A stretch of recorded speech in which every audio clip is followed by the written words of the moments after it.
In this video, we'll discuss one particular upgrade blocker for upgrading from the Classic engine to Okta's new Identity Engine platform. Specifically, we'll discuss the optional email enrollment blocker, which basically means that you have at least one factor enrollment policy in your tenant that has the email factor enrollment set to optional. To remediate this blocker so that it no longer prevents you from upgrading to OIE, you simply need to modify all of your factor enrollment policies such that the email factor is set to either disabled or required. Now, in most cases, for most internal workforce use cases, the email factor enrollment really should be set to disabled. This is because in most cases for your internal users, the email that they're using for the email enrollment factor is probably authenticated through Okta in the first place. So it doesn't really make sense to have it as a optional or required factor at all. So those can be set to disabled. For most external user cases, you're probably going to want to set the email factor to required because you probably want them to have some sort of verified email to validate that that user really is a user that's coming from the company that they say they're coming from, or that actually has a verified email account. Now, the reason that optional email enrollment is a blocker at all is because the behavior of optional email enrollment in OIE is fundamentally different than that of the Classic engine. Specifically, in OIE, the email authenticator is auto-enrolled even when the enrollment is set to optional. Now, there are a number of reasons for this, but the primary one is that this is to support a true passwordless user in OIE. So in Classic, as you're aware, there's always sort of an assumption at least that there is a password for a user, even if that password doesn't live in Okta. So in the case of delegated authentication users, there's an assumption that there's a password that lives in an external directory somewhere. Or if it's an IDP mastered user, there's an assumption that that IDP has a password somewhere. And certainly for Okta native users in Classic, there is always a password that's required for that user. That's not the case in OIE. You can create a true passwordless user in OIE. However, there does still need to be some sort of bootstrap authenticator for every user. And if it's not password, it's going to be email in OIE. And so having this auto-enroll kind of facilitates a smooth enrollment process or first-time login process for all users. In addition, there is no longer any distinction between enrollments for recovery purposes versus enrollments for authentication purposes. So as you're likely aware, in Classic, there's a completely separate section that you go to enroll for recovery for your email and phone factors versus where you would go to enroll for a factor for authentication for MFA. In OIE, that distinction is gone. Everything becomes an authenticator. There's one area where you go to configure all of that stuff. As an admin, there's one area where you go to create your policies around all of that stuff. And on a per authenticator basis, you can determine whether each authenticator is available for recovery or authentication or both. So there's a great deal more flexibility in OIE. However, that flexibility can lead to a different experience for the end user on the first time login. Specifically, there are cases where the other additional optional authenticator enrollments are not presented to the user on the first time login in every scenario. And we'll talk about what those scenarios are here in this video. So just to reiterate, the single biggest difference in experience between Classic and OIE is going to be around the first time login experience for users. And specifically, it's going to be related to not just how the email factor or authenticator itself behaves, but perhaps even more importantly, what are the ramifications of that on the other optional factors that you may have set in your policy. So specifically in Classic, any additional factors that you have set as optional will always show for enrollment. They'll always be part of the list of options that the user is prompted to enroll in on the first time login alongside email. However, in OIE, this is not always the case. There are some scenarios where if you have email set to optional, the other optional factors per your policy will not be presented to the user on the first time login. The email will automatically be enrolled. The user will be prompted to provide the code from that email, and then they'll be in. And they won't get prompted to enroll in those other factors. The user would have to manually go into their settings and enroll in those additional authenticators on their own. And you can imagine if you've set up a policy that's fairly general and it's sort of applied broadly to users, some of whom need to use email and some of whom have other options that maybe you would prefer them to enroll in, you can see how this could be a problematic experience for you. Like you may prefer that they enroll in something other than email that's a stronger factor, but if you're not careful with how you set things up in OIE, you could have a scenario where the users are automatically enrolled in email, they don't get prompted to enroll in other factors, and maybe they never take the time to go back and enroll in a stronger factor on their own. So that's the primary reason that this setting is a blocker that you need to not just acknowledge, but actually alter your configurations in Classic prior to upgrading. And then once you are in OIE, as we'll see later in this video, there are some options that you can do, some configurations that you can set up beyond just the authenticator enrollment policies that can help you emulate that Classic experience.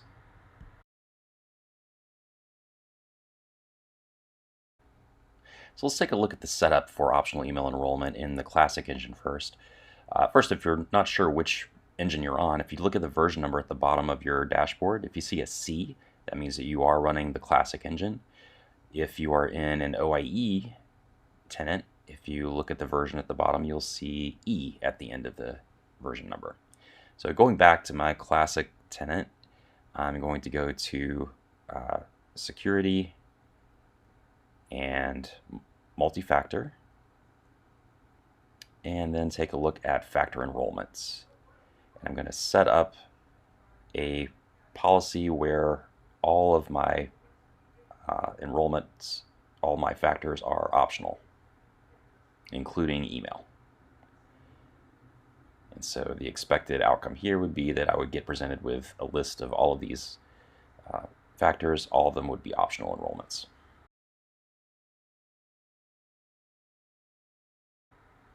Now let's take a look at a similar setup in OIE. So in OIE, I'm going to go to Security and Authenticators, and there I'm going to go to the Enrollment tab under Authenticators, and I can create a policy here. I already have one called Everything Optional, which has basically every authenticator set to optional with the exception of password. In OIE, either password or email must be set to required, one or the other. So for this example, I'm setting password required and email to optional.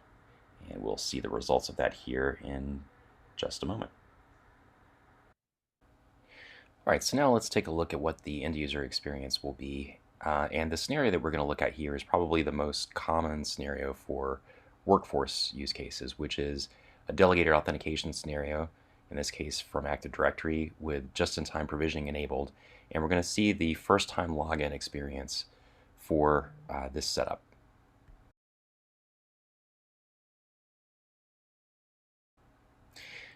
Let's start with the Classic engine user experience. So I'm going to log into my Classic tenant, and I'm going to log in as an Active Directory user that has never logged into this Okta tenant before. So I'll input my username from my AD account.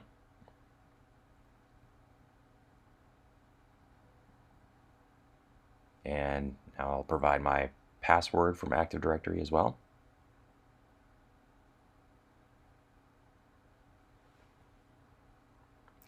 And now you see I'm presented with a series of optional factors to enroll in for my extra authentication. And again, email is one of these. I can choose, but I can choose from any of the other optional factors at the same time. In my case, I'm going to go ahead and set up my biometric.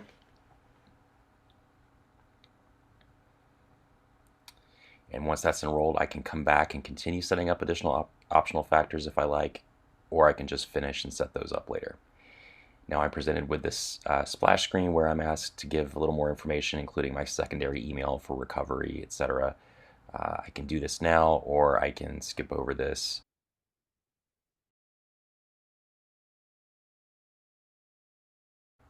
All right, now let's take a look at what the experience would be like for this same Active Directory user, this time in an OIE tenant. So I'll use the exact same AD account. I'll input my AD password. And this time you'll see, rather than being prompted to enroll in additional factors or additional authenticators, I'm instead asked to provide a secondary email for recovery. Now, this looks a little different than Classic. This is actually the same as that splash screen that you would see in Classic, where you're asked for your secondary email, etc., for filling out your profile for recovery purposes. I can either skip over this, or I could do this now. I'll go ahead and input this now. And I do need to make sure that I make that email address different from my primary email. So let me just change this slightly so that it's different. And once I finish, I am in without having to enroll in any additional or being prompted to enroll in anything else. So now that we've seen how the user experience for first-time login can be different in OIE versus Classic, there is good news for those of you who prefer the Classic experience, and that is that there are ways that you can emulate that Classic experience in OIE through some different configurations that we'll talk about here. The first is to use authentication policies to require particular types of authenticators for a given application or apps. Another possibility is, if you're creating native Okta users in your tenant, create them without a password. And this is true whether you're talking about creating users manually through the admin UI, or if you're using an automated process using APIs. As long as you create the user without a password and activate it, you can get the same experience on first-time login. And lastly, you can use Okta's out-of-the-box self-service registration functionality to create native users in Okta that have that same first-time login experience, where the user would be presented with all of the optional enrollment factors on the first-time login and be able to choose which ones to enroll in.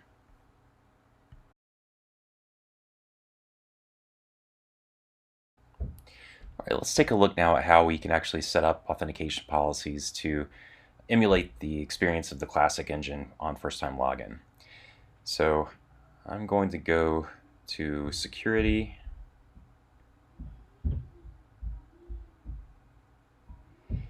and authentication policies rather. And I can either add a policy, or in my case, I actually already have a policy created called exclude email and phone. Let's take a look at what this policy does. So if I edit my rule for this policy, so you have your typical policy conditions here. I'll leave this pretty standard. The interesting thing, though, is in this section. So first thing is we want to set this to require any two-factor types. And then for the possession factor types, we can add some constraints here. So we can either say that we want to make them phishing resistant or hardware protected, or for this example, we want to exclude phone and email authenticators from being allowed for this policy. And when we do that, you can see the remaining types of enabled authenticators that will satisfy this policy. So Okta Verify will work, Password will work, FIDO2 will work, Google Authenticator will work, even custom push notification authenticators will work. Now, once we've defined the policy, we can associate this with one or more applications. So in my example, I've just associated this to the Okta dashboard. This could also be a custom application. So if you have a particular place where you want your users to land on first-time login other than the Okta dashboard, you can define an app for that and associate this policy with that app as well to get this experience on their initial login. For my example, I'm just going to use the dashboard. Now, let's move over and see what the end user experience is like with this policy enabled. So I'm going to log in to my OIE tenant, And I'm going to use another Active Directory just-in-time provisioned user. So this is another new AD user that's never logged in to this particular Okta tenant before. So I'll put in my AD username, and I'll provide my AD password.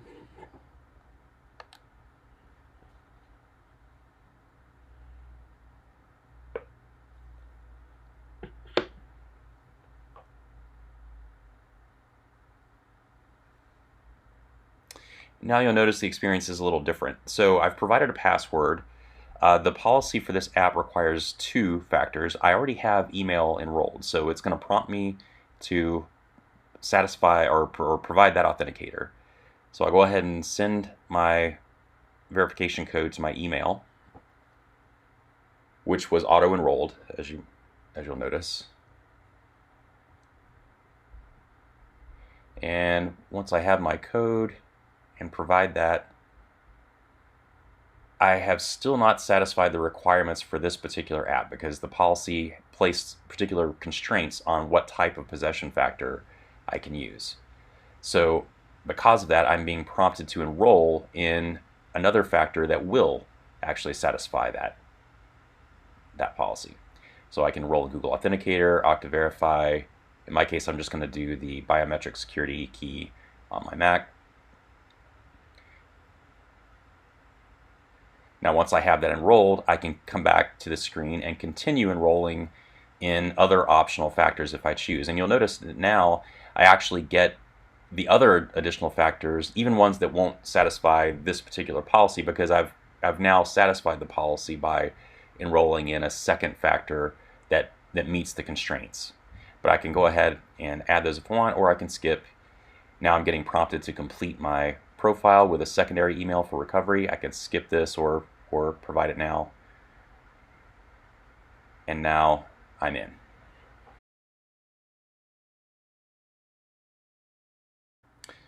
Another way that we can emulate the experience of the Classic engine when we're dealing with native Okta users is to create those native Okta users without a password. Now this is true whether we're creating them manually through the admin console, as I'm going to do here, or whether we're creating those users via API. In either case, we just need to make sure that we activate the user without a password, and the user experience will very closely mirror what you're accustomed to in the Classic engine. So again, I'll make sure I activate and just do not set a password. Now once I do that, I can search for my user to confirm that it got created, and I should see that it's now pending user action. Now if I go to my email account for this user, I'll see that I have an activation email from Okta with all the user details that were entered by my admin, and I have an activation link. So if I click on the activation link,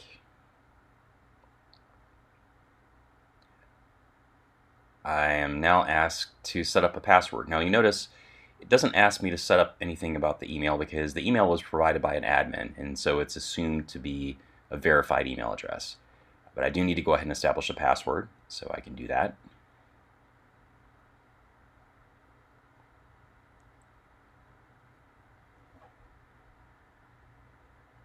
Now, once I've set my password, I now get prompted to enroll in additional optional authenticators. In my case, I'm just going to go ahead and set up my security biometric on my Mac.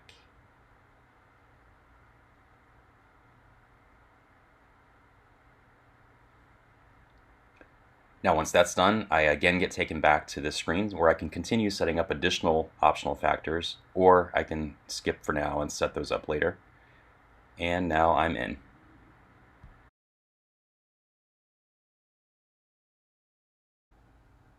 Another way that we can achieve similar experiences to the Classic engine is by using the built-in self-service registration. So under security and profile enrollment, you can set up a profile enrollment policy. In my case, I'm just going to edit the default policy here. And you'll notice that this policy is assigned to multiple apps. You can pick and choose which apps are assigned which policy. So you can choose which apps allow self-service registration to all, and if they do allow it, what are the particular rules around that. In this case, I want to set up a policy where I do not show the password field on the first page of the enrollment form. I do want to require email verification.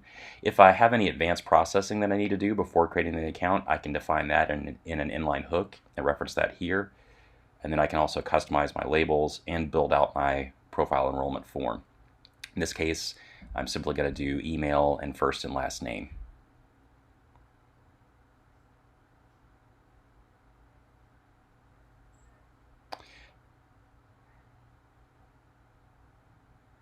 Now let's take a look at what that enrollment experience is like for the end user. So I'm going to go to my OIE tenant, and in this case I'm going to pretend I don't have an account, and I'm going to sign up for one. I'll input the requested information, so I'll provide an email address and a first and last name.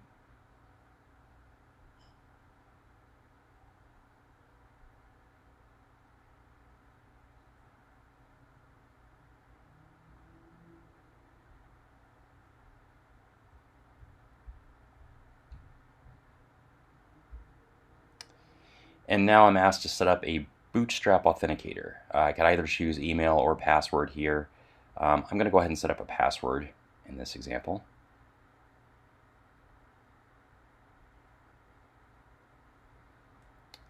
So I'll provide my password and confirm it.